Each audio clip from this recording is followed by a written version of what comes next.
The problems facing New Zealand's primary sector have been mounting at a rapid pace. So I think it's time for open hearts and open minds.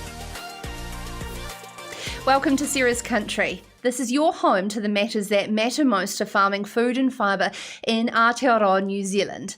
This is a place to discover the challenges we face and the people behind the challenges that passionately spend their days and hopefully not too many sleepless nights trying to overcome on our collective behalf. For our international audience, kia ora and welcome to our oasis of producing food and fibre as close to as nature intended it. We like to refer to the way of farming as kaitiakitanga. It means guardianship and protection.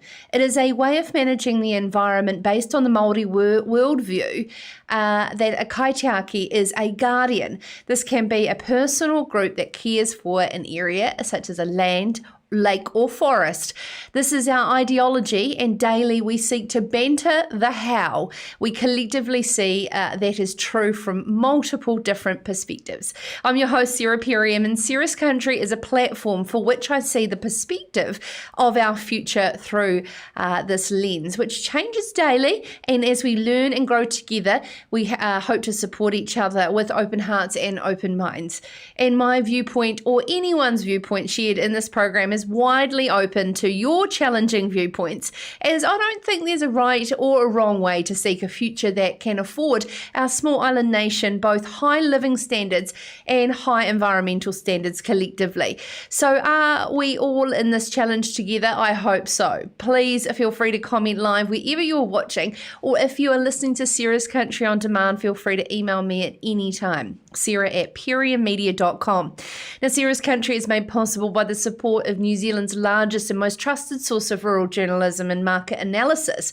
For tonight's stories are brought forward to me by the experienced team of agricultural journalists who go beyond the headlines. They uncover a deeper perspective and viewpoint, so I in turn can bring them to the screen and ears of you all. So make sure, if you're interested in daily headlines straight into your inbox of what's happening in the food and farming sector of New Zealand, subscribe to my daily digest at farmersweekly.co.nz/e-newsletter. Now, we always love a bit of good lotto chat on Sarah's Country. It gets your creative juices flowing. I see Joe is smiling because I haven't prepped him on this one. How would you have spent that $50 million that was ended up being divvied out into 10 lots of $5 million? Tonight, our live audience, I'd love to know not how you'd spend it, but how you would donate it. Where would you donate your money and to what charities? New Zealand has been renowned for being one of the biggest donating nations in the world. We're a very generous bunch, us Kiwis.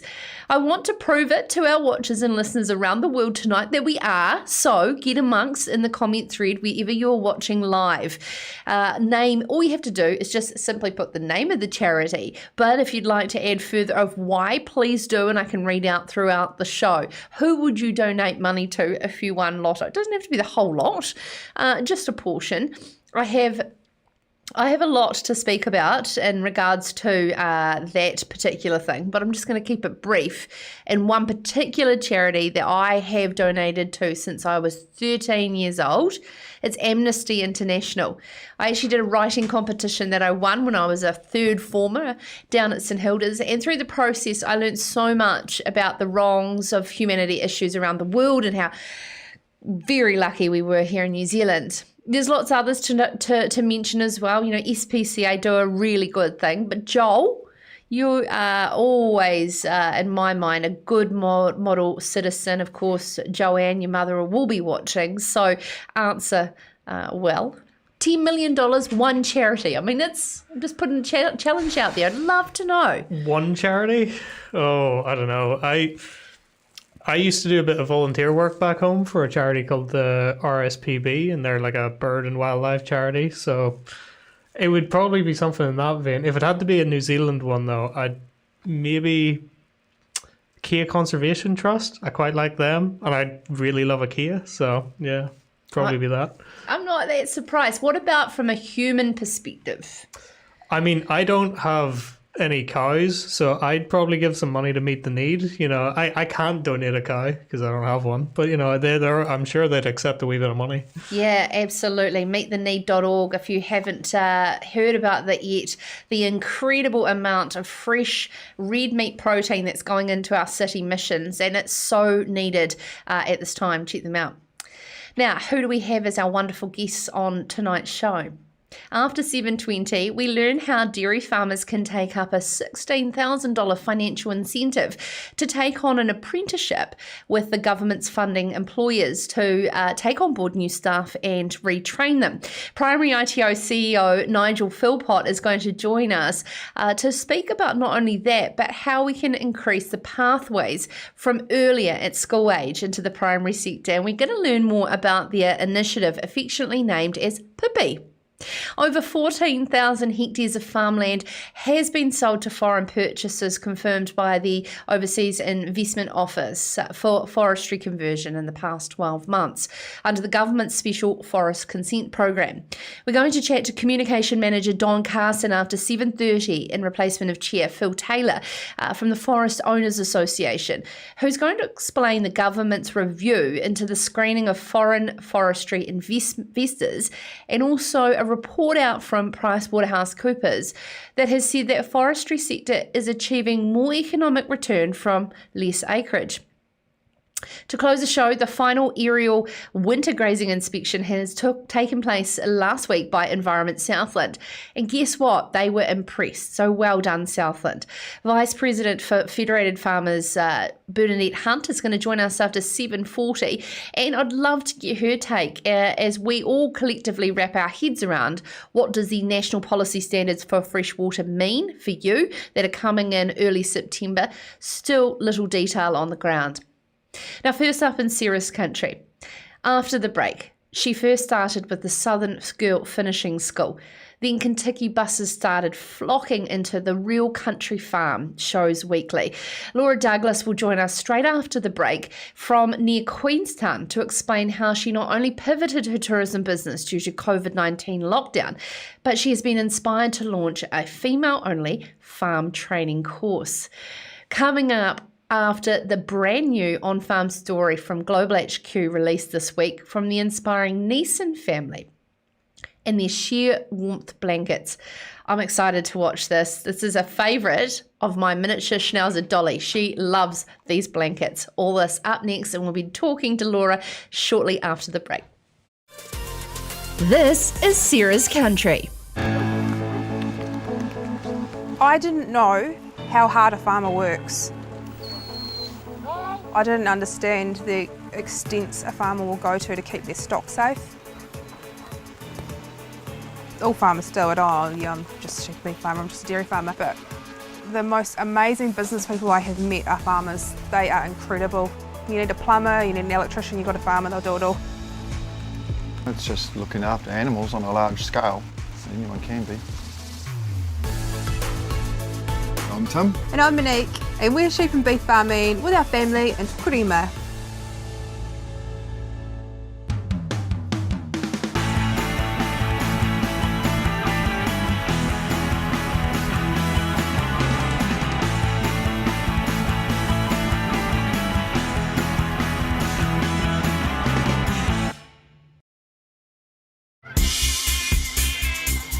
We got 14,500 stock units total over 3 blocks, 2 which we lease off New Zealand Redwood Company and 1 home block that we have just recently purchased.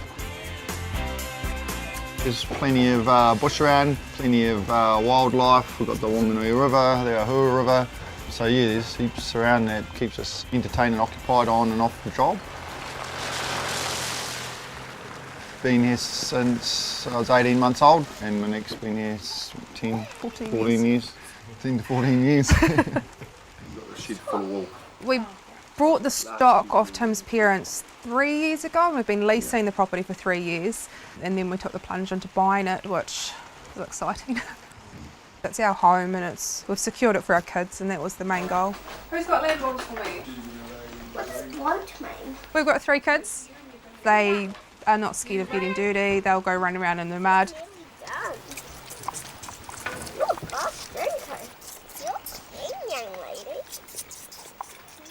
the best lifestyle you could bring kids up in.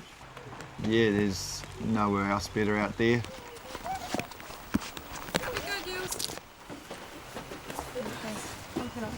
The attributes of wool are incredible. It's fire retardant. What else would you want to wrap your babies in than a wool blanket? It does look like it. If you're cold, it will warm you up, but if you're hot, it will keep you regulated. It's a carbon store. It's insulation in houses too. There's so many things you can do with it. What does it smell like? Smells like sheepy. I know that to buy wool is a luxury item. Not everyone can afford to have a wool Shouldn't be a luxury item to buy It shouldn't when be a they're luxury item. selling it for $2 a kilo. Exactly. It's tough for everyone in the industry. A lot of people have asked us how we live and work together. It just works with us, really, doesn't it? Yeah. Have And a if laugh. someone's having a bad day, Give them a gin or a red wine. yeah. Make them a coffee.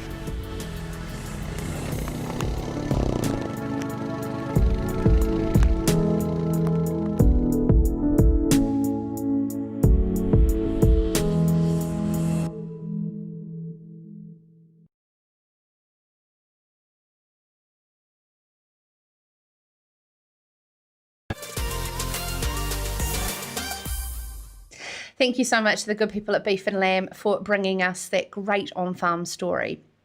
Now, while juggling part-time minimum wage jobs in tourism, Laura Douglas started Real Country. It's a unique agri-tourism business based near Queenstown.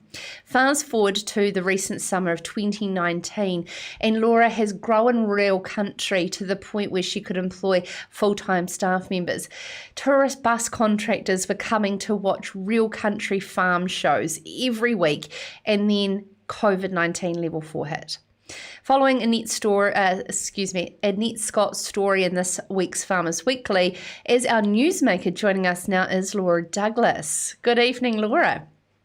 Hi, Says. It's good to catch up again. It's been a while. It has.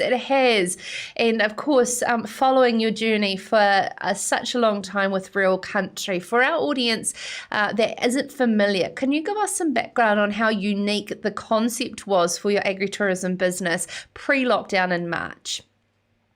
So originally from a farm in Southland, I have good farming roots, but went and did a corporate career for a long time. And in 2016, I just decided it wasn't for me. I needed something that was a little bit more fulfilling.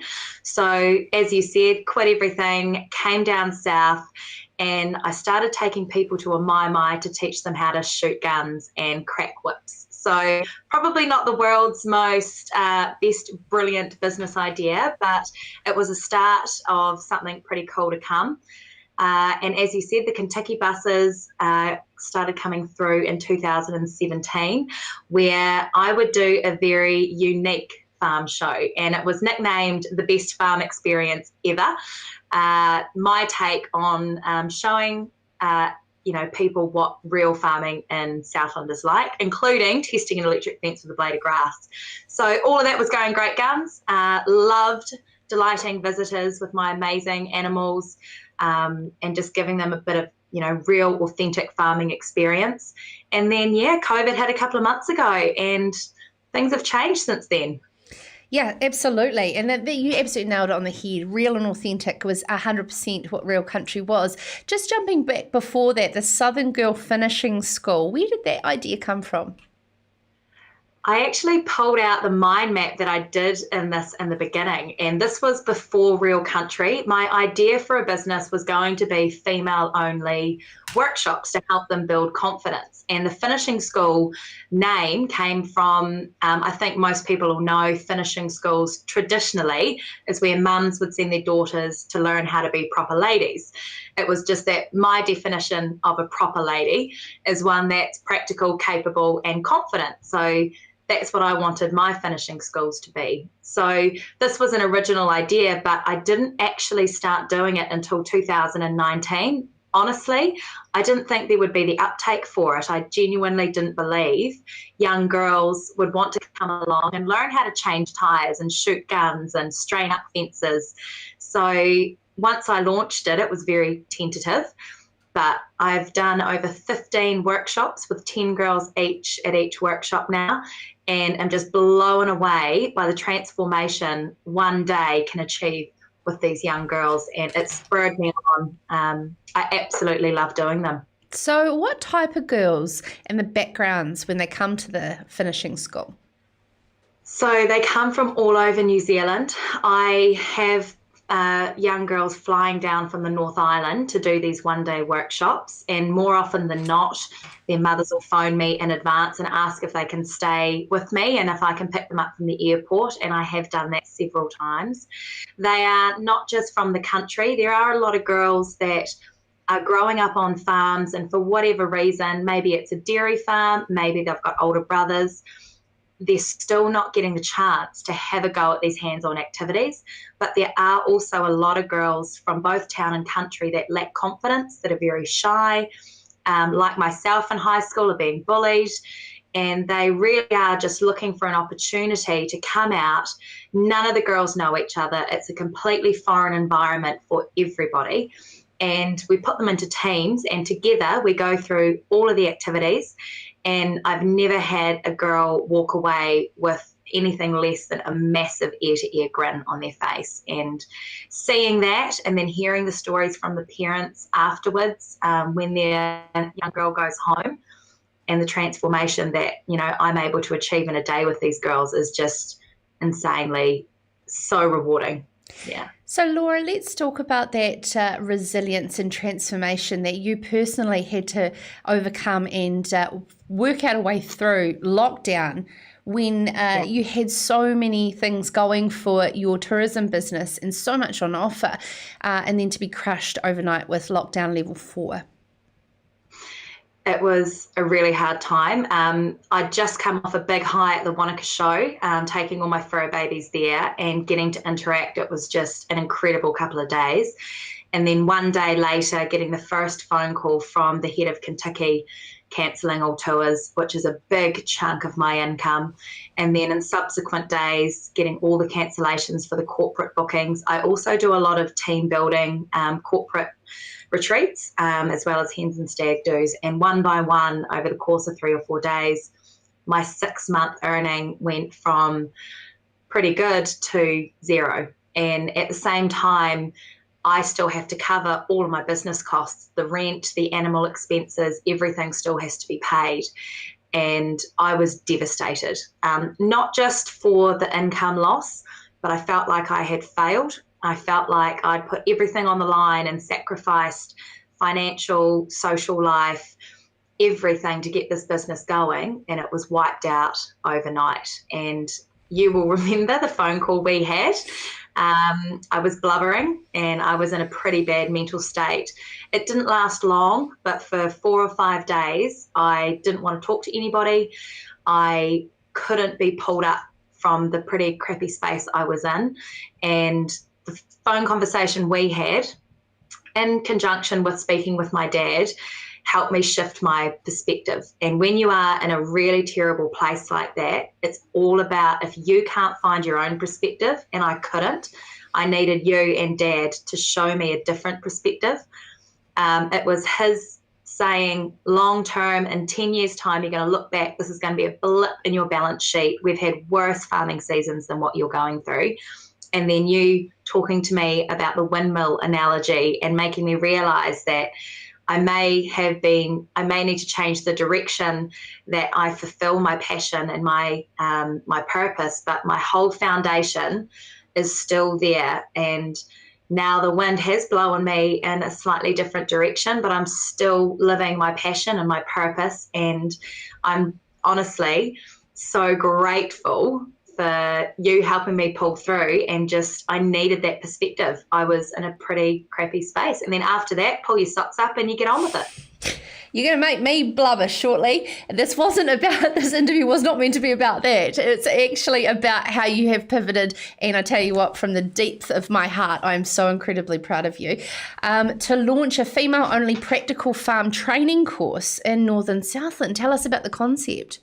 Isn't it amazing? So Holly Wright worked for me all summer, and her parents are the minor shareholders in Fairlight Station just down the road. When all this happened, I decided that, look, tourism's not going to come back for a while, so why not double down and expand on these farm skill workshops that I do for one day? Why not make them like a 2-week course, 6-week course, get some NCEA credits attached to it? And this was sort of the thinking I went down. And then Simon Wright approached me and said, look, what are you up to? And I said, oh, look, I'm just going to move into some education, not be a tourism provider for a while. And he said, well, we need to chat. And him and the major shareholder, Doug Harpour, had been talking about setting up a farm training institute for nearly a decade, mainly just to fulfill the need. They have struggled in the past to get good workers. And I said, okay, well, let's talk. What are you thinking? We spent 2 days up at the Forest Creek station brainstorming. And what we've come out with is a female-only 12-month intensive farm training practical course based at Fairlight Station, where we're starting small, so just taking 3 women in January initially and hoping to expand on that year on year. And this came out of the need. I did quite a bit of research, and if females are not brought up on farm, how do they develop these practical skills?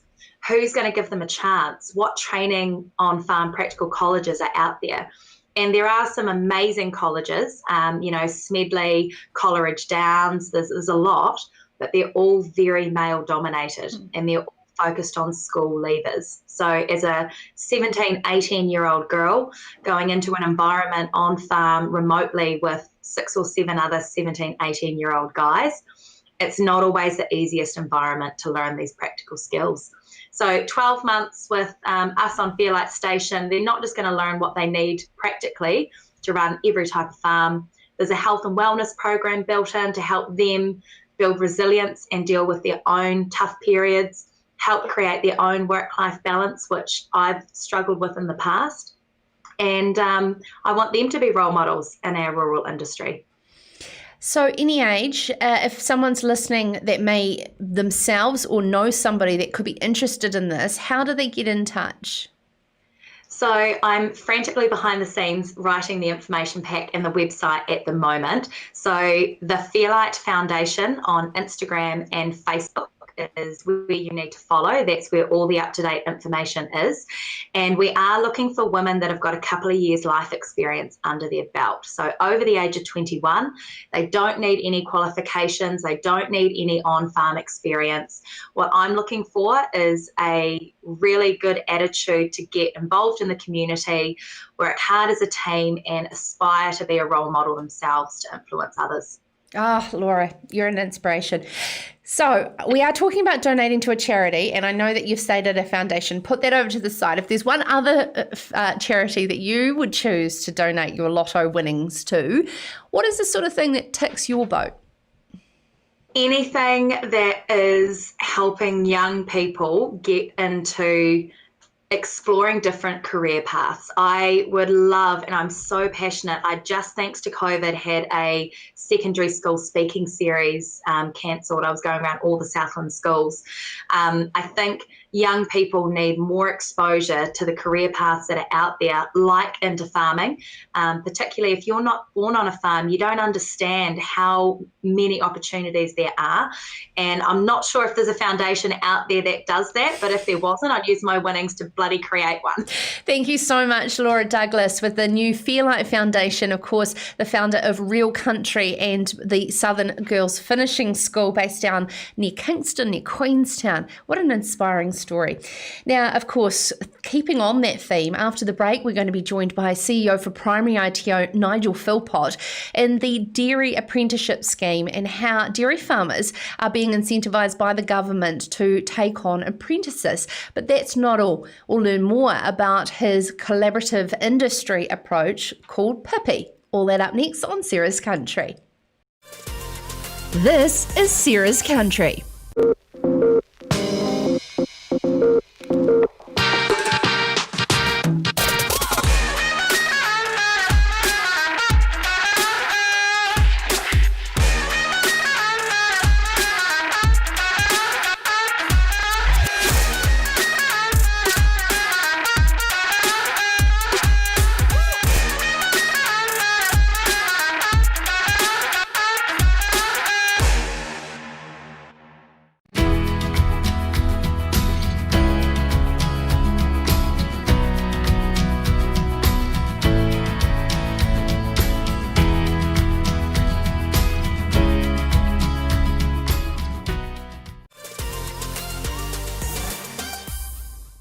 Now, under the Apprenticeship Boost Scheme, which is a result of the $1.6 billion that the government announced in its May budget towards free apprenticeships, dairy farmers are now able to take up apprenticeships over the next couple of years. CEO for Primary ITO, Nigel Philpott, joins us now. Good evening, sir.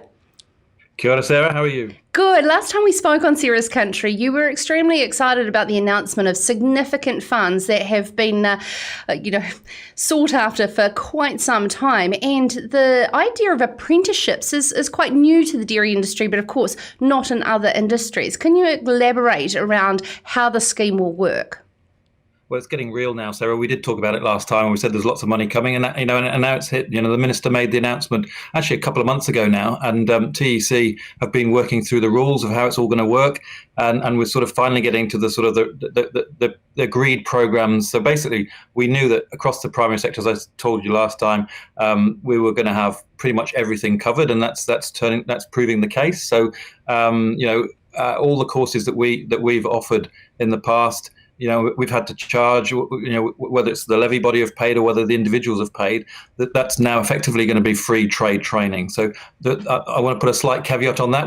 We've got another meeting with TEC tomorrow, so there might be a couple of very, on the fringe courses, but for the very most part, everything is going to be free trade training. And that, of course, includes the ability to go into an apprenticeship. So that that's the gold standard that we're really looking for people to come in, see an opportunity, and over a number of years really get into the subject matter and understand what they're doing, and moving towards a great career in our fantastic sector. Now, TEC is the Tertiary Education Commission, and this is pumping $1,000 a month into employers' hands to be able to retain these dairy farm workers. So if somebody has recently sort of employed somebody, are they able to then move them across to an apprenticeship, or is it for only new people?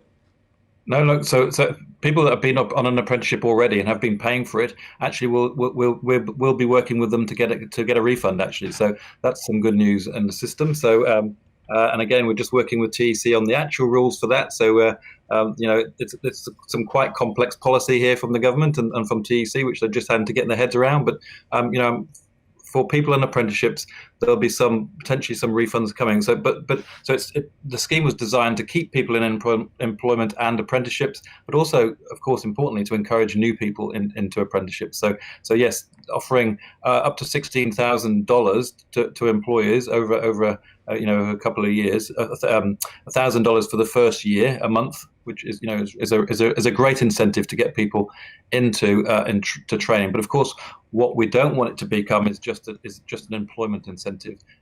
We need to attract the right people that want to learn, that want to get into a proper apprenticeship. So we are going to be vetting both the learners and the employers to the reason why they want to do it.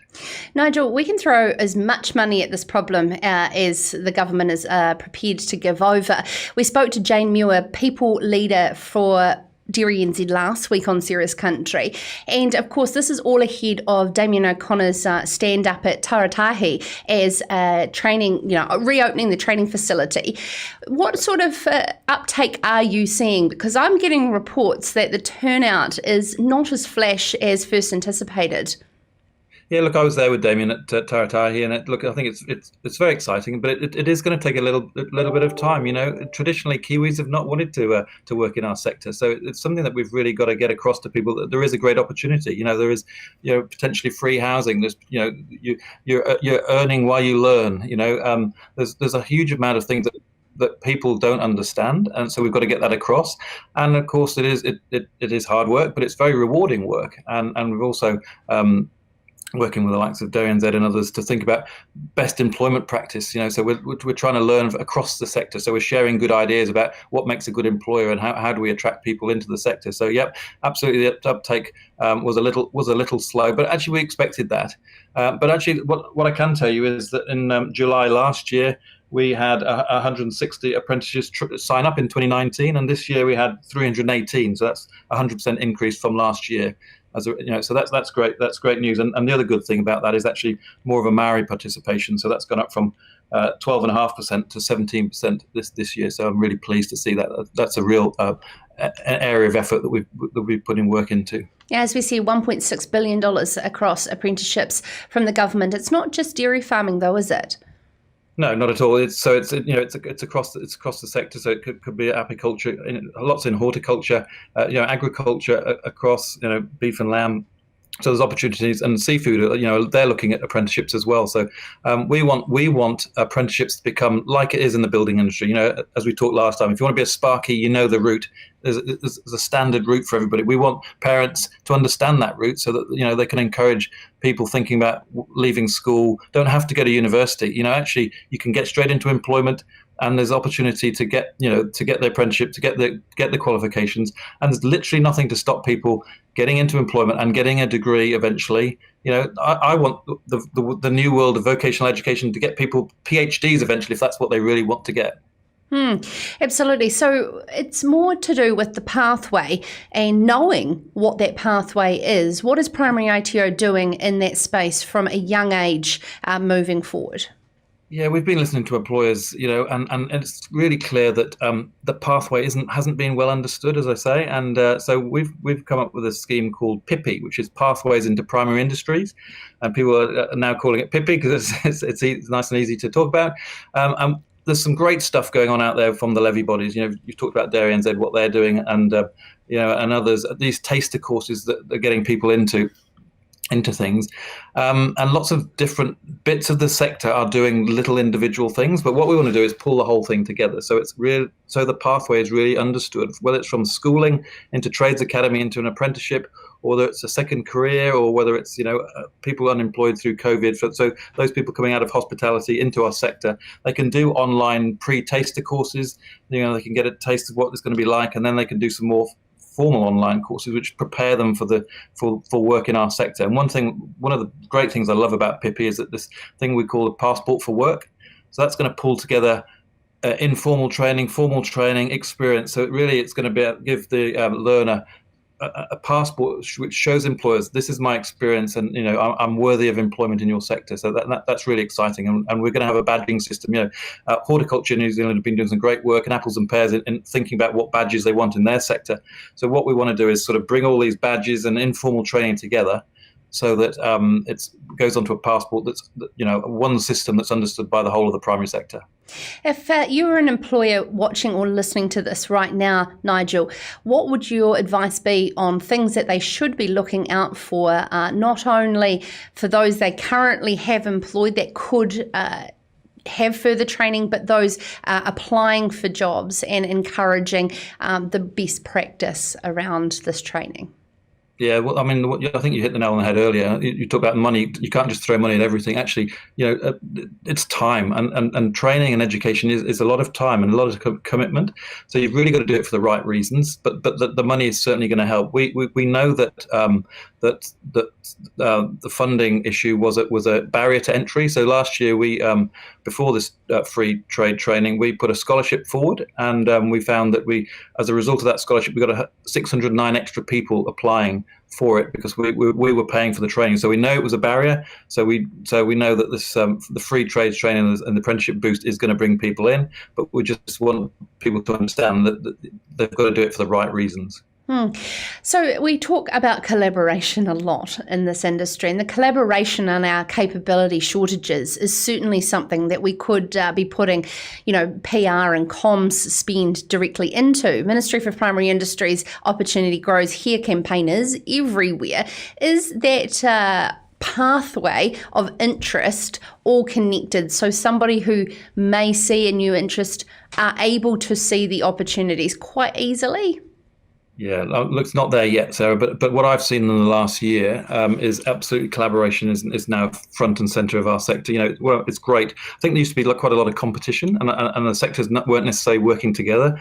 But now, through the thing called the Sector Enablement Group, which has brought together lots of different bodies, in fact 100 different groups within that now attend that meeting, chaired by Jeremy Baker, who does a great job. And what we do is we're pulling together the thinking, and we've got a leadership leadership group, which I sit on as well, and we're bringing all those initiatives to that group to say, actually, how does this fit into the whole? So rather than just doing it on our own, we're connected together, and that's how Pippi is going to work. But of course, we've got the skills action plan as well, which has been in train for about 18 months. And that leadership group is sort of saying, how do we bring that to life? How do we deliver that? And that's what I'm really seeing great collaboration across the levy bodies, across the training bodies. They've got the new NZIST, the polytechnics coming together there. So everybody's working together really well in the sector. I think we're leading the way across that, in the primary sector. So that collaboration is really, really strong, and we'll continue that. Thank you so much for taking the time to join us, CEO for Primary ITO, Nigel Philpott.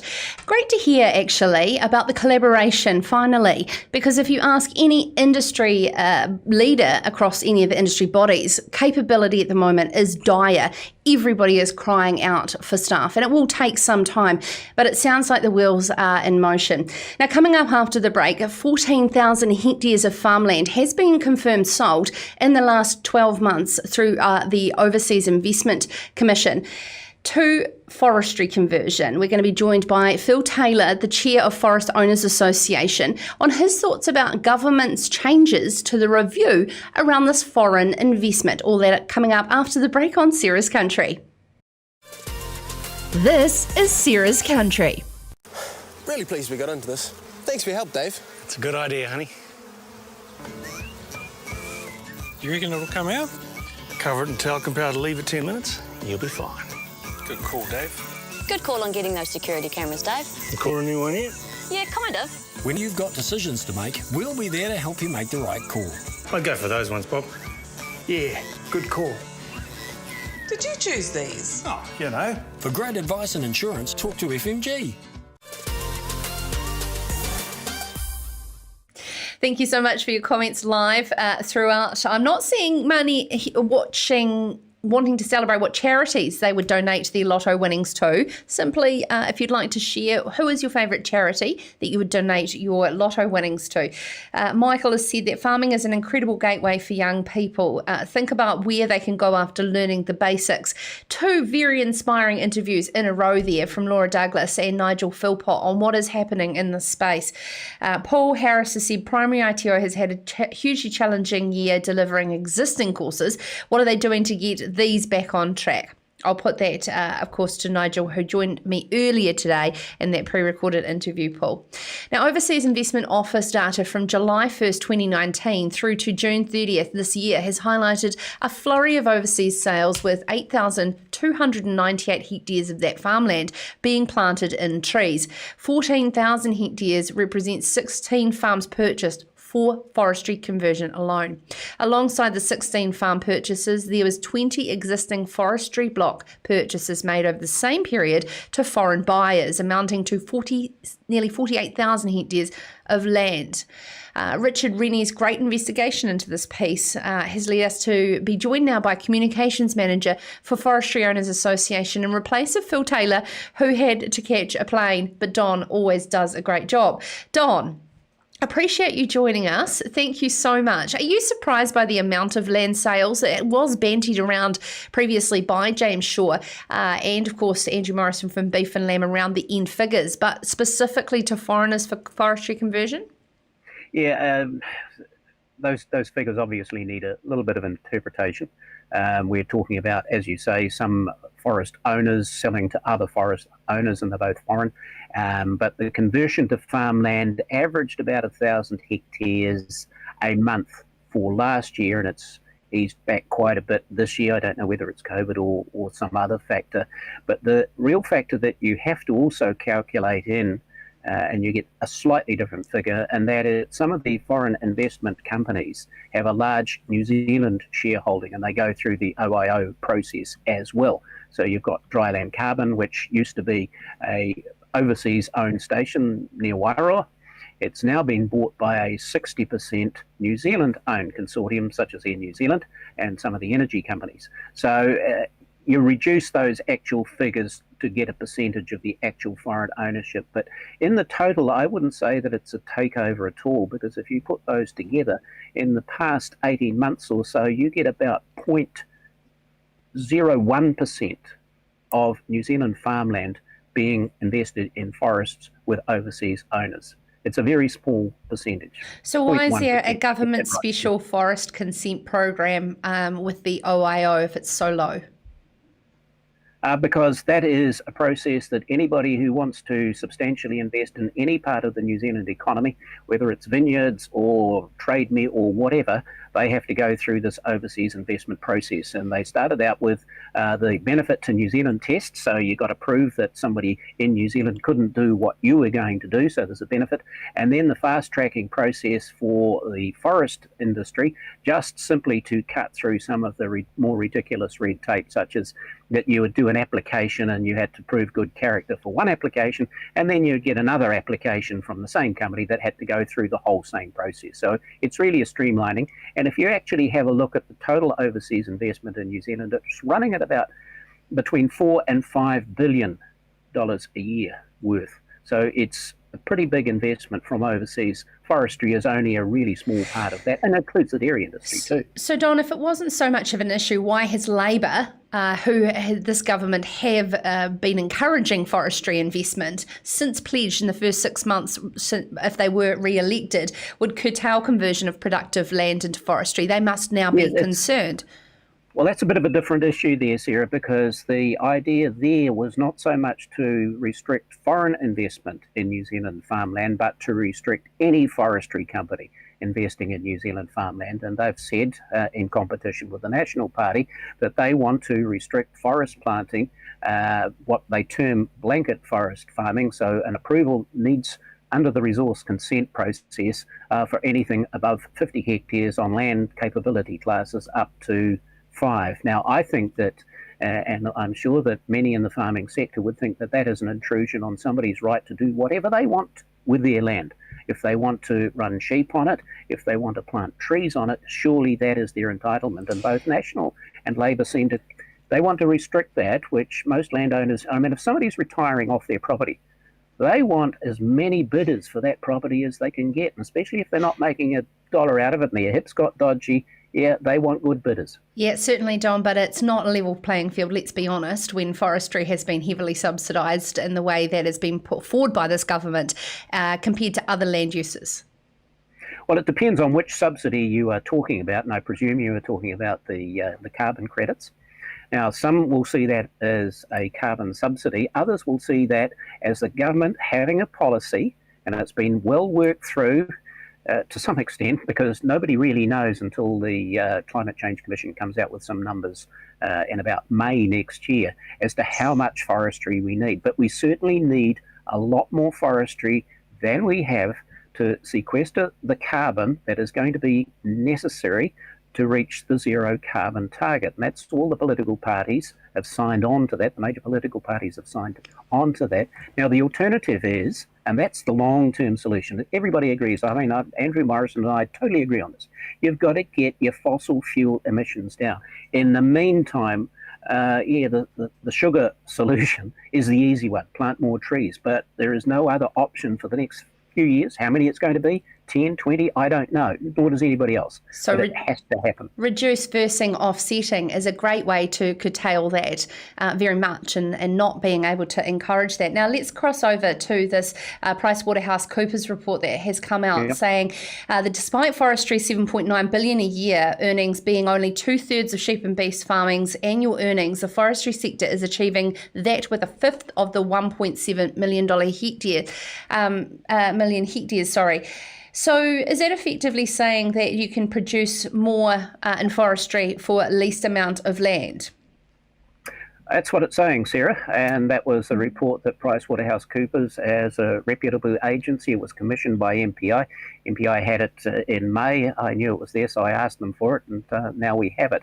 And so that puts another perspective on other reports such as Beef and Lamb's Baker Ag, which said things were the other way around. It's on a national scale. It won't work out on a per farm basis because some farmers are better than average foresters. There's no doubt about that. And there's different classes of land and regions have different qualities. But not only is forestry having a bigger economic impact per hectare down the value chain, but it's employing about twice as many people as well. So that is, I know, contrary to a deeply held myth in some quarters, but that's the fact of the matter. Okay, so with regards to the environmental impact of forestry, let's put this in perspective as we're going to be joined by Federated Farmers Southland Vice President talking about the great work sheep and beef farmers are doing with winter grazing in Southland. What is the Forestry Owners Association's goals in the next 12 months to up its game in environmental management? I think you're referring to debris floods in Contiki Bay primarily. Yeah, that's our Achilles heel. I mean, if you go back in the history, I was around reporting for Radio New Zealand when Cyclone Bola hit, and that was a devastating storm. It took out a huge amount of farmland that really never should have been taken out of trees. It's indigenous forestry. And the result of that was that people said, and we will give you a subsidy to fix it, put trees in there. And so you won't have the same problem. And the Contiki Bay floods in 2018 were nowhere near as bad, and they were much more localised than the Cyclone Bola 3 decades before. But that's not to minimise it. It's just to say that every time you put an improvement into your environmental impact, you need to do more. And we really do need to do more. Some of that land should be retired and no trees ever cut off it again. And we're working towards that. And where we do harvest, we're coming up with better technology, such as a grapple to take stuff out of the river, to look at planting different species, to cut in smaller areas of clear fell rather than large spaces, to get more of the stuff off so it can be processed. It's worthwhile processing. And so a whole range of things, such as the debris traps. They're a hideous looking thing. You stick some T-iron in the river and you run some cable across it and it stops the bigger bits of debris coming down. Never really been coordinated between different forest companies working in the same catchment. So we're picking up a few of those things, but we're not going to guarantee, especially with more frequent and intense floods, that we're going, with climate change, that we're not going to ever have it happen again. It will continue to happen. Those hills will all finish up one day in the ocean. But we're doing better and we're working hard, and we realise that our social licence sediment runoff and the national protection of our soils in this country should be, in my mind, at the forefront of the next decade in New Zealand farming. And of course, the national policy standards for fresh water come into effect in September, Don, and forestry should be heavily focused on this. Yeah, the sediment issue, not the range of issues that there is in farming. I mean, I take issue on that. I think that the protection of wetlands around New Zealand should be the highest priority. That's our national Achilles heel. We have destroyed so many of the wetlands and tidal estuaries, and that really is where the breeding grounds of so many species are, and that's the biggest loss and the biggest thing to protect. Yes, I agree. I think they go hand in hand, Don. As well. Now, I do actually lastly want to ask you about a conversation I had earlier. Now, I know you're such a good champ, Don, because I can throw anything at you. You've been around long enough. When it comes to biosecurity issues in TB and Hawke's Bay, the ownership lies with the landowner in regards to the pest control from forestry blocks onto our sheep and beef farm. And to get this under control, is Forestry Owners Association members paying attention to the obligations to ensure that pest eradication is also their issue? Pest eradication and TB, of course, is primarily a farm problem because they have the stock to protect. And for many forest operators, they have too many animals in their forest that becomes a negative as well. They pay taxes, they pay the rates and all of those sorts of things, but this is very much a user pays system. If farmers are required to protect their stock from TB, then they get levied on that basis. To be fair, when they've got a neighbour that is a forestry block, that's not a very fair thing. The obligation should be with the landowner to do just as much under their legal rights as well. Yeah, well, if you can come up with a particular legal obligation that has not been filled by a forest owner, let me know. Okay, any Hawke's Bay farmers, send me an email, sarah@perriermedia.com, and I'd love to hear how you're going with that notice movement of direction. It's going on considerably at the moment, Don. You're an absolute treasure. I really appreciate it. Of course, filling in for Phil Taylor, the Chair of Forest Owners Association. Don, you do a great job. You know your stuff. And if he had got on the plane a minute earlier, he would have been on live instead of me. Yeah, no, you do very, very well. Thank you so much, Don Carson. Now, coming up after the break in Serious Country, to close, as I mentioned, Bernadette Hunt, Southland Vice President for Federated Farmers, is going to join us. And positive news that came through my inbox this week is that last week on the final aerial mapping that Environment Southland wanting to applaud farmers. I'm very happy to hear this, but at the same time, I'm also hearing the national policy standards for fresh water that are coming into force very shortly are still being confused by farmers. So I'm going to get Bernadette's take on this. And of course, if you've got any questions for Bernadette, please put them in the comments below. All that coming up to close in Serious Country after the break. This is Serious Country.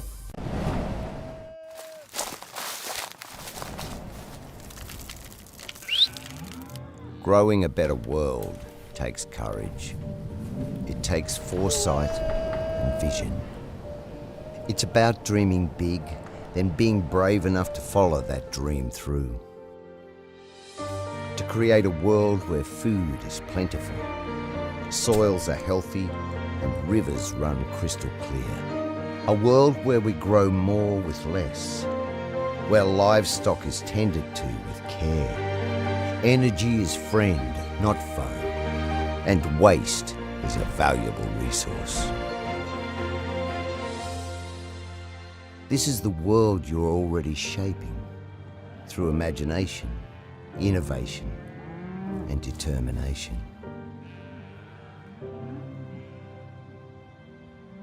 So as small steps become huge leaps, you move boldly forward.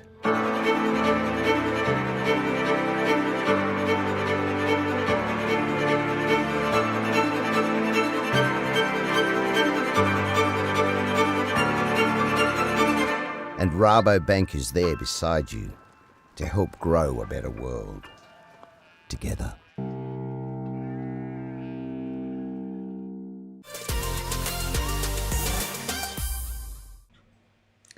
Now, coming up to close in Serious Country, of course, as I said, Environment Southland has put out a report to say that they are happy with the winter grazing management that has been looked after by their aerial inspections. Intensive winter grazing continues to be under the spotlight again this winter, and it is a high-risk activity in relation to water quality. But Environment Southland inspections that have taken place this week find that we are on the right track. So to join us to talk about this further is Vice President for Southland Federated Farmers, Bernadette Hunt. Good evening, Bernadette. Hi, Sarah. Now, are you proud of these improvements, and what are the improvements? What do they look like? Yeah, absolutely. It's great to have that positive feedback back from Environment Southland. We had an awful year down here last year. The spotlight was well and truly shone on Southland right after some horrific weather, and it didn't cast us in a good light at all. Farmers were gutted to see some of the footage that appeared, and to be fair, much of that footage was not a fair reflection of what was going on.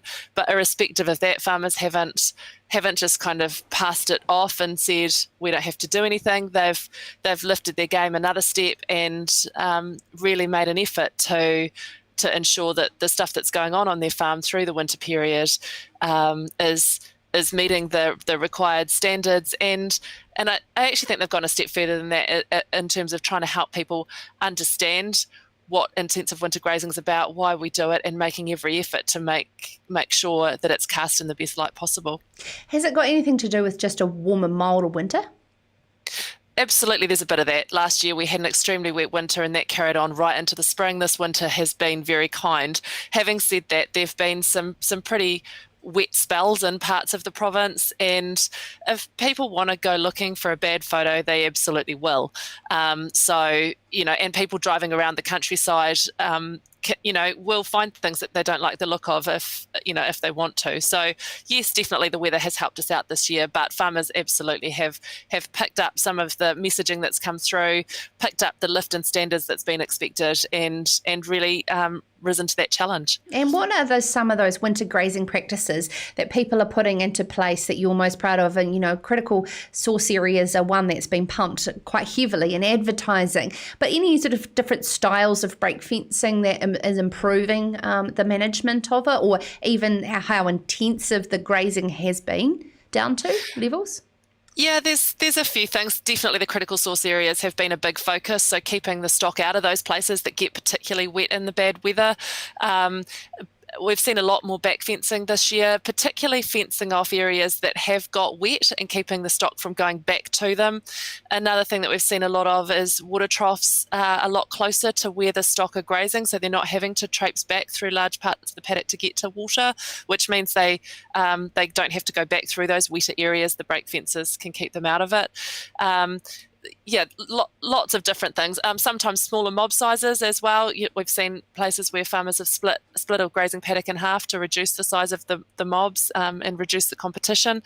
So it's case by case. No, I hesitate to list some of those specific things because where something is good on one farm, it might actually cause problems on another. And so I think that's the biggest thing, is that farmers are closely looking at what they're doing and making some good decisions about how to improve things on their farm, rather than looking at a list of rules or a list of requirements and just mindlessly implementing them all. They're making good, solid decisions based on what they know of their property. And tangible information that's been put out by the industry on what good looks like.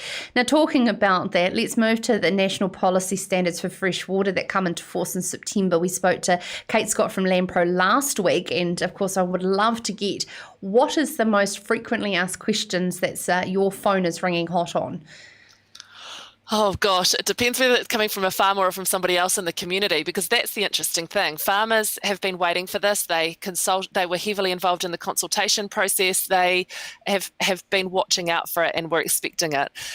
These standards, though, or this regulation has massive effects right across the community, and that hasn't really been picked up and many people aren't aware of it. So the impact on every single ratepayer is going to be immense as councils try and grapple with the requirements. But from a farming perspective, the two big things, particularly for us down here, one is winter grazing and the other is about the stock exclusion requirements. They're the really big things for farmers. Okay, and what about in terms of any runoff elements to those low-lying areas and getting your head around any of that? So the stock exclusion, if that's what you're referring to, the stock exclusion stuff is really quite challenging. It's all based around a map, which anybody can go onto that map online, type in their address and see whether their farm has been designated as low slope or not. And interestingly, those designations have little correlation to actual low slope. So I encourage everybody to go, even if you're a hill country farm, go and have a look, because you might be unpleasantly surprised at what you see. I know of a property that's very much a hill country property, even has a ski field on it, and it's been designated low slope. There's been talk about other properties where they're going to be required to fence places where you could only get the fencing materials to those locations by a helicopter. It's absolutely nuts. And the worst thing about it is that map is part of the legislation. So even if you can go and prove that it's absolutely not low slope, the only way to get out of having to comply with this regulation, if you've been designated low slope, is for a cabinet decision to alter that map, because it's embedded in the legislation. So there's huge issues with this, and it's nonsensical. So this desktop exercise from Wellington, basically in terms of a gradient on a topographic map and blanket it, really goes away from the original RMA's intention around the individual situations. How are you advising your Federated Farmers members in Southland to implement any of this type of thing into these new freshwater environment plans? All new names all of a sudden to get our head around, and actually take these things into consideration with lack of detail around them? Yeah, it's a huge issue, and to be fair, it's quite early days yet, although the legislation takes effect in September. But we're working pretty closely, or Federated Farmers, further up the chain from me, are working pretty closely and taking lots of these questions back to MFE for clarification. There's definitions that aren't included in the document that are pretty key to understanding what the ramifications of some of it are. In terms of the intensive winter grazing stuff, there's, huge ramifications, and regional councils will have to enforce some of this stuff, and they don't yet know some of the requirements themselves. So there's a lot of work going on to clarify some of this. There's actually also a lot of work going on to look at actually, is this even implementable, either from a regional council point of view, from a farming point of view? There's lots of things that just aren't implementable. So in terms of advice for farmers, I'd just say at this stage, watch this space. There's more information coming out all the time. The different Federated Farmers executives around the country are looking at this stuff. We're certainly looking at it very, very closely in Southland and questioning the value of the huge amount of bureaucracy that some of this stuff's going to require. If we have to spend thousands of dollars on resource consents and the regional council has to spend thousands of dollars enforcing them and managing them, surely we're better off spending that money on actually achieving good things than just bits of paper. So there's lots of conversations going and lots to come, I guess, on this yet. So on that, how can I be penalised on something that fully isn't understood? That's a very good question. And I guess the key thing that I was thinking about this in preparation for talking to you tonight is everyone I've spoken to about this seems to understand how nuts it is. Yet here we have this crazy piece of legislation. So we're working hard on how we help larger parts of the community to understand the ramifications of it and get more of a discussion going. There's got to be some pushback because it just doesn't make sense, but we haven't got it all figured out yet. So watch this space. Thank you so much, Bernadette Hunt. And as I said in the introduction, it's people like yourself that get up every day and take on the challenges on behalf of everybody else. And of course, hopefully not having too many sleepless nights on our behalf collectively. But as you just said there, it sounds like there could have been a bit more working out before it came into force. But it's an election. It's absolutely it shows how rushed it was. Basically, we were complaining about the timeframes and the lack of consultation time and the lack of input from the community at the time, and that's what happens in legislation when they rush it. There you go. Thank you so much, Bernadette Hunt. And of course, that consultation process, 6 weeks over this time last year, we're over calving and lambing. Now, thank you so much for taking the time to join us, whether it's live or on demand, listening back to the full show or parts of the interviews. You can, of course, catch us on demand first thing in the morning, 5:30 a.m. It's there live for you on podcast. You can listen to the individual interviews in their entirety. And make sure if there's any good content that you would like to share with your team members or your wider community, make sure you do so. All the great journalism brought forth to Ceres Country by the great team at Farmers Weekly and the large amount of experience that they do. I'd love to hear from some farmers who are being affected by multiple different things we discuss within Ceres Country. As I said, are you in the Hawke's Bay, neighbouring a forestry block and concerned about the obligations of TB control? Or are you in Southland and wanting to understand more about this? Please, I'd love to have you on the show. Having these real life examples like the contractor from Waipunamu last week telling us about the real struggles that they are personally going through trying to find staff. It brings to light that these are personal and humane challenges around being the best food and fibre producers in the world, as I said, striving for high living standards in New Zealand as well as high environmental standards collectively.